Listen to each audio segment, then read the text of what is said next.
Kung ang hanap mo guys ay masarap na merienda, ito pansit sotanghon. Ito ay bili sa mga handaan, mga okasyon, tapos pang sa negosyo mabili rin ito. Kaya magluto na kayo ng ganitong pansit. Una naggisa na ako ng bawang sibuyas, tapos linagay ko na rin yung manok. Depende guys kung anong gusto nyong ilagay na sahog, manok, baboy, o pasayan, masarap din yun. At tapos niyan, lagyan na natin ng seasoning granules, chicken cubes, paminta.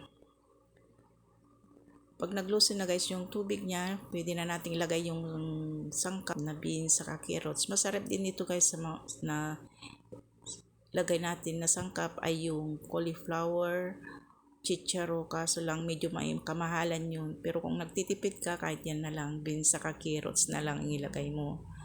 Pagkatapos maigisa yan, lagyan mo na rin siya ng tubig para maluto na yung sangkap saka yung sahog niya. Lagyan natin siya ng soy sauce, tapos oyster sauce. Itong oyster sauce sa guys, masarap sa mga pansit. Yan pampadagdag lasa ng pansit may lulutuin natin. Tapos ilagay na natin yung sotanghon. Itong sotanghon guys, pag magluto tayo, dapat ibabad natin sa tubig para lumambot. Kasi kung ididirekta natin na hindi nakababad sa tubig, medyo matagal siyang maluto.